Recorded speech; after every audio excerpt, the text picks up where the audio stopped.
தமிழ்ல வீக்கா இருப்பாங்க, இங்கிலீஷ்ல எக்ஸ்பர்ட்ஸா இருப்பாங்க. சார் ஒரு நாள் சும்மா எதாச்சியா ஒரு திருக்குறள் தமிழ்ல சொன்னோம், கொஞ்சம் புரியல அவங்களுக்குலாம். இங்கிலீஷ்ல டிரான்ஸ்லேட் பண்ணி சொன்னோன்னே yes sir we got it sir we understood sir அப்படின்னு சொன்னாங்க.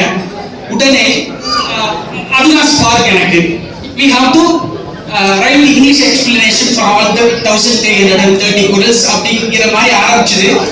அப்புறம் ஜஸ்ட் லைக் தட் யூடியூப்ல அப்லோட் பண்ணோன்னே நிறைய வியூஸ் வந்தாங்க எனக்கு.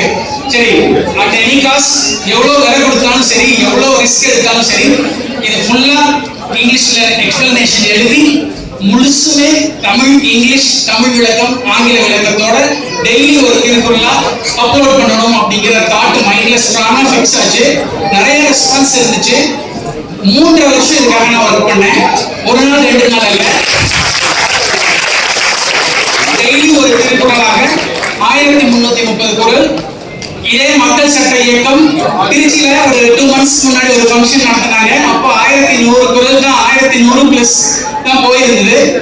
தங்க தமிழர் விருது வாங்கின அந்த ஃபங்க்ஷன்ல அப்பவே நான் சொல்லிட்டு போனேன், 1330 முடிச்சு உங்களோட அடுத்த ஃபங்க்ஷன்லயே வந்து நான் கின்னஸ் ரெக்கார்டு ரெஜிஸ்டர் பண்ணேன் அப்படின்னு சொல்லிட்டு போனேன். அதே மாதிரி முடிச்சாச்சு. Successfully uploaded ever first in YouTube Thirukkural describer both in Tamil and English அப்படிங்கிற ஒரு பெரிய அச்சீவ்மெண்ட் எனக்கு கிடைச்சது. அதுக்கான அதிகாரப்பூர்வமான அங்கீகாரம் இன்னைக்கு இந்த மேடையில இவங்க கொடுத்திருக்காங்க. முதல் முறையா எனக்கு மற்ற ஸ்கூல்ல எப்படி என்னன்னு தெரியாது, எங்க ஸ்கூல்ல திருக்குறளுக்கு தனியா ஒரு பீரியட் அலாட் பண்ணிருக்கிறேன். நான் எங்க ஸ்கூல்ல படிக்கிற எல்லா குழந்தைகளும் திருக்குறள்